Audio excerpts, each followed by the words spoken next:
జగద్గురు బ్రహ్మర్షి పితామహ పత్రిజీకి నా యొక్క నమస్కారాలు. కాంతితో అనుసంధానం కార్యక్రమం వీక్షిస్తున్నటువంటి ధ్యానమిత్రులందరికీ నా యొక్క హృదయపూర్వక నమస్కారాలు.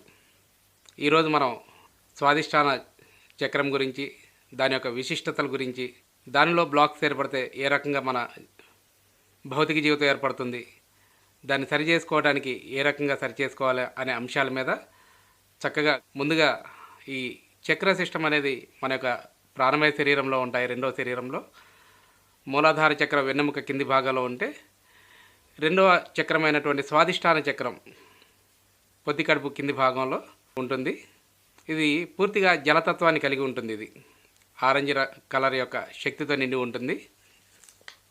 ఈ స్వాదిష్టాన చక్రము మన యొక్క స్వ అధిష్టానంలోనే స్వీయ స్థానం. ఇది మన యొక్క స్వీయ నివాసం. ఎలాగంటే ఈ మనలో ఉన్నటువంటి సృజనాత్మకత, మరి స్వచ్ఛమైన జ్ఞానం, స్వచ్ఛమైన శ్రద్ధ, అంతేకాకుండా ఆత్మని అనుభూతి చెందటం, ఆత్మశక్తిని కనుక్కోవటం అనేది ఈ స్వాదిష్టాన చక్రంలోనే జరుగుతుంది. ఈ స్వాదిష్టాన చక్రం మనలో ఉన్నటువంటి సృజనాత్మకతకు కేంద్ర స్థానం. ఇది ఈ సృజనాత్మకతకు మనలో ఉండేటటువంటి భావోద్వేగాలు ఏవైతే ఉన్నాయో, ఆనందంగా ఉండటం, ఉత్సాహంగా ఉండటం, బాధ, ఇవన్నీ కూడా ఒక ఇంధనం లాంటిది మన యొక్క సృజనాత్మకతకు క్రియేటివ్ చేయడానికి, ఏ పనైనా క్రియేటివ్గా చేయటానికి. మనం సృష్టించేటటువంటి ఒక గీతం కానీ, ఒక కవిత్వం కానీ, ఏదైతే ఒక పెయింటింగ్ కానీ, ఏమి సృష్టి చేస్తూ ఉన్నా సరే, ఇవన్నీ మన నుంచి వస్తున్న ప్రతి సృష్టి కూడా ఈ స్వాదిష్టాన చక్రం యొక్క శక్తి నుంచే రావడం జరుగుతుంది. ఇంకా మన యొక్క ఈ సంతానం కూడా ఈ చక్రం యొక్క శక్తి ద్వారానే ఉద్భవించడం జరుగుతుంది. అందుకే ఒక శిశువుకి జన్మనివ్వటం అనేది ఎంతో సృజనాత్మకమైనటువంటి ప్రక్రియ. అది ఈ స్వాదిష్టాన చక్రం ఆకాంక్షలతోటి, మనలో ఉన్నటువంటి భావాలతోటి, ఇంద్రియ సుఖాలతోటి, మరియు లైంగికత్వానికి సంబంధించి సున్నితంగా ఉండేటటువంటి స్వభావం, ఊహలకు సంబంధించి అనుభూతులకి, మరియు ఏకాగ్రత, జ్ఞానానికి సంబంధించినటువంటి కేంద్ర స్థానం ఈ స్వాదిష్టాన చక్రం. మనం మూలాధార చక్రంలో ఉన్నప్పుడు మన జీవితానికి సంబంధించి, మనుగడకి సంబంధించి పనిచేస్తే, ఈ స్వాదిష్టాన చక్ర స్థితిలో ఉన్నప్పుడు మనలో ఉన్నటువంటి భావోద్వేగాలతో ఆనందాన్ని పొందటం, మనలో ఉన్నటువంటి ఎమోషన్స్ తోటి ఆనందాన్ని పొందటం, వీటి పట్ల ఆసక్తి చూపిస్తూ ఉంటాం మనం. ఈ స్వాదిష్టాన చక్రం అనేది మన భౌతిక శరీరంలో బీజకోశాలతోటి, గర్భాశయంతో, అండాశయం, మరి వృషణాలు, సంతానోత్పత్తి కేంద్రాలతోటి, యూరినరీ బ్లాడర్, కిడ్నీస్, స్ప్లిన్ గ్లాండ్స్ తోటి కనెక్ట్ అయి ఉంటుంది. ఎప్పుడైతే ఈ స్వాదిష్టాన చక్రంలో బ్లాక్స్ ఏర్పడతాయో, ఈ శరీర భాగాల మీద ఇబ్బందులను ఎదుర్కోవాల్సిన పరిస్థితులు మనకు ఎదురవుతూ ఉంటాయి. ఇంకా ఈ స్వాదిష్టాన చక్రం అనేది మనసుతో కనెక్ట్ అయి ఉంటుంది, మనసుతో అనుసంధానించబడి ఉంటుంది. మన మనసులో ఏర్పడేటటువంటి సరికాని భావోద్వేగాలు, కోపానికి, ద్వేషానికి, అసూయకి, ప్రతీకారాలకి సంబంధించినటువంటి అన్నీ మనసు యొక్క స్వాదిష్టానపు చర్యలు. ఇవన్నీ ఈ మనసుని ఏం చేస్తుందంటే, మన చుట్టూ ఉన్నటువంటి సకల ప్రాణికోటితోటి అనుసంధానం చేస్తూ ఉంటుంది మనసు. ఏ రకంగా అంటే, మనలో ఉన్న భావాలు, కోరికలు, స్పందనలు మరియు మన కదలికల ద్వారా మన మనసుని మన చుట్టూ ఉన్న ప్రాణికోటితో అనుసంధానింపజేస్తూ ఉంటుంది. ఈ స్వాదిష్టాన చక్రం అనేది నేను అనేది ఎక్కువ పనిచేస్తుంటుంది. ఇక్కడ నేను ఫలానా అధికారిని, నేను ఫలానా ఎమ్మెల్యేని, నేను ప్రైమ్ మినిస్టర్ని, నేను ఒక పండితుణ్ణి, నేను అనేది ఇక్కడ గుర్తింపు అనేది నేను ద్వారా గుర్తింపు పొందుతూ ఉంటారు. ఇది ఇంకా మనలో ఉన్నటువంటి త్యాగశక్తిని అందిస్తూ, మార్పుని స్వీకరిస్తూ, మనలో వచ్చేటటువంటి మార్పుని అంగీకరిస్తూ, ముందుకు సాగటానికి అనుమతిస్తూ, మారిన జీవితంతో కొనసాగటానికి ఈ స్వాదిష్టాన చక్రం యొక్క శక్తి మనకు ఉపయోగపడుతూ ఉంటుంది. ఇది గ్రహణ అనుభవైక శక్తిని కలిగి ఉంటుంది. అంటే ప్రతిదాన్ని గ్రహించడం, గ్రహించిన దాన్ని అనుభూతి పొందడం.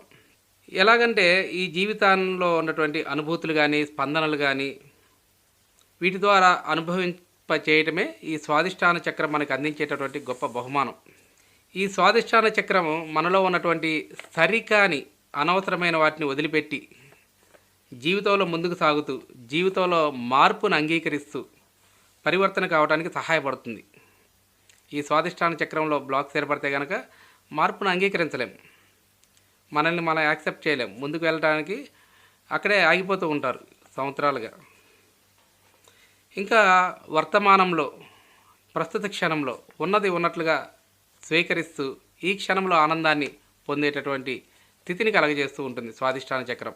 గతం గురించి తలుచుకొని బాధపడుతూ ఉండకుండా, భవిష్యత్తును తలుచుకొని భయపడుతూ ఉండకుండా ఈ ప్రస్తుత క్షణాన్ని స్వీకరించి ఆస్వాదిస్తూ ఆనందించే విధంగా ఈ స్వాదిష్టానం యొక్క శక్తి మనకు ఉపయోగపడుతుంది. ఇంకా ఈ స్వాదిష్టాన చక్రానికి సంబంధించినటువంటి గొప్ప సవాల్ ఏంటంటే సామాజిక పరమైనటువంటి కట్టుబాట్లు. ఈ సమాజం ఏం చెప్తుంటుందంటే ఎట్టి పరిస్థితుల్లో నువ్వు నీ యొక్క నియంత్రణను కోల్పోరాదు, నీ యొక్క భావోద్వేగాలను వ్యక్తపరచరాదు, కోపం వస్తే అణిచిపెట్టేసుకో, బాధ అనేది వస్తే అణిచేసుకో.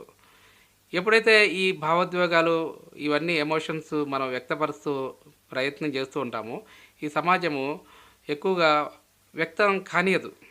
దీని ద్వారా ఏమవుతుందంటే మన యొక్క ఉన్నత శరీరాల నుంచి, మన యొక్క హయ్యర్ ఫ్రీక్వెన్సీ ఉన్నటువంటి శరీరాల నుంచి ఆ కనెక్షన్స్ని కోల్పోవటం జరుగుతుంది.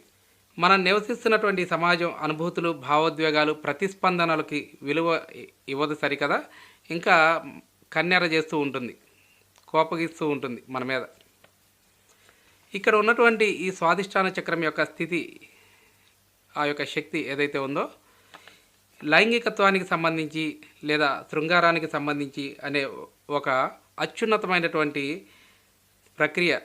ఇది అందరూ ఎంతో దివ్యమైనదని, ఉన్నతమైనదని, అత్యున్నతమైనదని కీర్తిస్తూ ఇస్తూ ఉంటే ఒక పక్క, మరోపక్క చాలా తీవ్రంగా వ్యతిరేకించబడుతూ ఉంటుంది. దీని ద్వారా ఈ స్వాదిష్టాన చక్రంలో సహజంగా ఎన్నో బ్లాక్స్ ఏర్పడుతూ ఉంటాయి, ఎన్నో అడ్డంకులు ఏర్పడుతూ ఉంటాయి. దానిని ఎప్పటికప్పుడు మనం సరి చేసుకోవాల్సిన అవసరం ఎంతైనా ఉంది మన యొక్క ధ్యాన శక్తి ద్వారా, ధ్యానం ద్వారా. ఒకవేళ ఈ స్వాదిష్టాన చక్రంలో బ్లాక్స్ ఏర్పడితే ఏం జరుగుతుందో చూద్దాం. భౌతికంగా మలబద్ధకంతో ఇబ్బంది పడుతూ, బ్యాక్ పెయిన్ తోటి, ఆస్తమాతోటి, నపుంసకత్వంతో, మధుమేహంతో, మరి బ్లడ్ క్యాన్సర్ తోటి, ఇటువంటి అనారోగ్యాలతోటి ఇబ్బంది పడటం జరుగుతుంది ఈ స్వాదిష్టాన చక్రంలో ఎవరికైతే బ్లాక్స్ ఎక్కువగా ఏర్పడతాయో.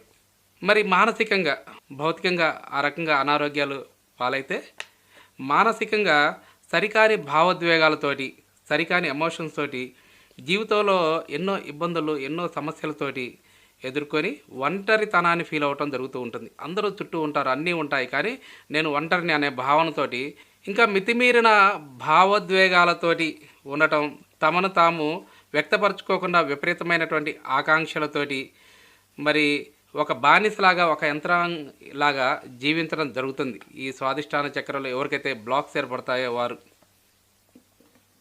ఇంకా ఆత్మన్యూనత భావంతో నేను తప్పు చేశాను అనే గిల్టీ ఫీలింగ్ తోటి జీవిస్తూ ఉంటారు. అంతేకాకుండా దృఢమైనటువంటి అనుభూతులు ఏమీ లేకుండా ఒక ఆర్టిఫిషియల్ లాగా, ఎలాగైతే ఒక గులాబీ పువ్వు, ఒరిజినల్ గులాబీ పువ్వు ఉన్నది, ఎంతో పరిమళాలు వెదజల్లుతూ ఎంతో అందంగా కనిపిస్తుంది. అదే ఆర్టిఫిషియల్ ఫ్లవర్ కూడా ఉంటుంది, సేమ్ అలాగే కనిపిస్తుంది చూడటానికి. ఎలాగైతే ఆర్టిఫిషియల్గా జీవిస్తూ ఉంటారు, వాళ్ళలో ఏ రకమైన అనుభూతులు లేకుండా, ఎమోషన్స్ ఏమీ వ్యక్తపరచకుండా. ఓవర్ యాక్టివ్గా అయితే బ్లాక్స్ ఏర్పడితే ఏం జరుగుతుందో చూసాము. ఈ స్వాదిష్టాన చక్రంలో ఎనర్జీ ఓవర్గా యాక్టివ్ అయితే కనుక ఆహారపు దురలవాట్లను కలిగి ఉంటారు. సరికాని ఆహారాన్ని తీసుకోవటం, ఎక్కడ పడితే అక్కడ ఆహారపు దురలవాట్లతోటి, ఇంకా మద్యం, మత్తు పానీయాలకు బానిసై వాటితో జీవిస్తూ ఉండటం, ఇంకా మితిమీరినటువంటి లైంగిక కోరికలతోటి, ఆత్మన్యూనతాభావంతో, గిల్టీ ఫీలింగ్ తోటి జీవిస్తూ ఉంటారు ఓవర్గా యాక్టివేట్ అయితే ఈ స్వాదిష్టాన చక్రం. మరి బ్యాలెన్స్గా ఉండాలంటే ఏం చేయాలి? ఈ స్వాదిష్టాన చక్రంలో బ్లాక్స్ ఏర్పడకుండా, ఓవర్గా యాక్టివ్గా పనిచేయకుండాను, రెండు సందర్భాల్లోనూ బ్యాలెన్స్గా ఎలా ఉండాలి దాని గురించి, ఎప్పుడైతే ఈ బ్యాలెన్స్గా ఉంటుందో ఈ స్వాదిష్టాన చక్రం మనలో లైంగికతను కంట్రోల్ చేస్తుంది, ఇంకా మనలో ఉన్నటువంటి భావోద్వేగాలను కూడా కంట్రోల్ చేస్తుంది. ఈ స్వాదిష్టాన చక్రం పూర్తిగా యాక్టివేట్ అయినటువంటి వ్యక్తి ఏ రకమైన పరిమితులు పెట్టుకోకుండా తనను తాను కంట్రోల్ ఏం పెట్టుకోకుండాను జీవితాన్ని తన యొక్క అనుభూతులను స్పందనల ద్వారా అనుభవించడానికి సిద్ధంగా ఉంటారు. మార్పును అంగీకరిస్తారు. తన జీవితంలో వచ్చేటటువంటి ప్రతి మార్పును అంగీకరించి ముందుకు వెళ్ళడానికి ప్రయత్నం చేస్తూ ఉంటారు. ఇంకా ఎవరైతే ఈ స్వాదిష్టాన చక్రం పూర్తి యాక్టివేషన్లో ఉంటుందో ఒక క్రియేటివ్ తోటి, సృజనాత్మకతోటి, మరి భావోద్వేగాలపై పూర్తి స్వేచ్ఛను కలిగి ఉండటం జరుగుతుంది.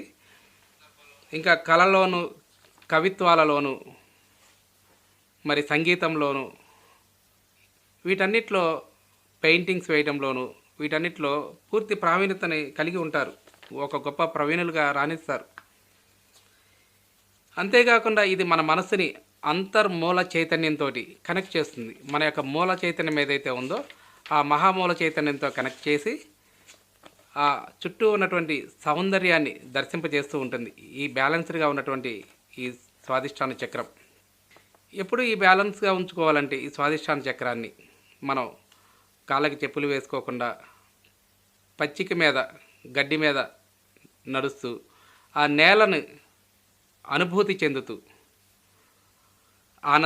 ఆనందిస్తూ ఉండటం ద్వారా, ఇంకా మన శరీరానికి విలువనిస్తూ ఉండటం ద్వారా, ప్రతి ఒక్క దాంట్లోని సౌందర్యాన్ని చూడగలగటం ద్వారా, గొప్పగా ఉన్నటువంటి పచ్చిక బయలతో ఉన్నటువంటి కొండని చూసి ఆనందించగలిగే విధంగా, వెండిపోయి ఉన్నటువంటి ఎడారిని చూసి కూడా ఆనందించగలిగే విధంగా, ప్రతి దాంట్లోనే సౌందర్యాన్ని చూడగలిగే విధంగా ఎప్పుడైతే ఉంటారో ఈ స్వాదిష్టాన చక్రం పూర్తి యాక్టివేషన్లో పనిచేస్తూ ఉంటుంది. ఇంకా పెయింటింగ్స్ వేయటం, కవితలు రాయటం, మరి ప్రతిరోజు చేసే పనినే కొత్త రకంగా చేయటం, రోజు చేస్తున్న పనే ఈరోజు వెరైటీగా చేయటం, మరి వినూత్నంగా చేయటం ద్వారా ఏ రోజుకు ఆ రోజు కొత్తగా జీవించడం జరుగుతుంది. మరి గతంలో జరిగినటువంటి బాధల్ని, దుఃఖాలని, భయాల్ని వదిలేసి వాటిని పట్టించుకోకుండాను ప్రస్తుత క్షణాల్లో ఆనందిస్తూ జీవించటం ద్వారా ఈ స్వాదిష్టాన చక్రం పూర్తి యాక్టివేషన్లో ఉంచుకోవచ్చు. మరి మనలో ఉన్నటువంటి అలవాట్లు ఏవైతే ఉన్నాయో, సరికాని అలవాట్లు, వాటన్నిటిని వదిలేసుకోవటం ద్వారా రోజువారీ ఉన్నటువంటి అలవాట్లు ఏవైతే ఉన్నాయో, ప్రతిరోజు లేవగానే ఒక టీ తాగితే కానీ ముందుకు వెళ్ళలేం, ఏ పని చేయలేం. ఆ అలవాటును ఒకరోజు మార్చుకోవడానికి ప్రయత్నం చేద్దాం. ఈరోజు టీ తాగకపోయినా నేను యాక్టివ్గా ఉండగలుగుతాను. కొంతమంది న్యూస్ పేపర్ చదవంది ఏ పని చేయలేరు, ముందుకు వెళ్ళలేరు. పొద్దున్నే లేవగానే అదొక అలవాటు, న్యూస్ పేపర్ చదవటం. ఈరోజు దాన్ని చేయను, ఆ పని చేయకుండాను నేను యాక్టివ్గా ఉండగలుగుతాను. ఏదైతే ప్రతిరోజు చేసేటటువంటి ఈ అలవాట్లు ఉన్నాయో ఈ అలవాటుని బ్రేక్ చేయటం ద్వారా మన స్వాదిష్టాన చక్రంలో ఉన్నటువంటి సృజనాత్మకత, క్రియేటివిటీ యాక్టివేషన్లోకి వస్తుంది. మరి ఈ స్వాదిష్టాన చక్రాన్ని పూర్తిగా యాక్టివేషన్లో ఉంచుకునే విధంగా ఈ స్వాదిష్టాన చక్రంలో ఏర్పడినటువంటి బ్లాక్స్ని, మరి ఏవైతే సరికాని ఎనర్జీ, ఇక్కడ బ్లాక్స్ అన్న నెగిటివ్ ఎనర్జీ అన్న, సరికాని ఎనర్జీ అన్న, కర్మలన్న, అజ్ఞానం అన్న అంతా ఒకటే, గైడెడ్ మెడిటేషన్ ద్వారా, సంకల్పాల ద్వారా సరి చేసుకోవడం జరుగుతుంది. ఈ సంకల్పం అంటే ఎప్పుడూ గుర్తుంచుకోవాలి, సరి అయిన ఆలోచన. ఒక వ్యక్తి ఒక రోజులో ఎన్నో సరికాని ఆలోచనలు చేస్తూ ఉంటారు. మన ఆలోచనలు, మన భావోద్వేగాలే మన యొక్క జీవితంగా తయారవుతూ ఉంటుంది. ఎంత సరికాని ఆలోచనలతోటి, సరికాని భావోద్వేగాలతో మనం జీవిస్తామో అంత సరికాని జీవితాన్ని మనం అనుభూతి చెందుతూ ఉంటాం మన నిజ జీవితంలో.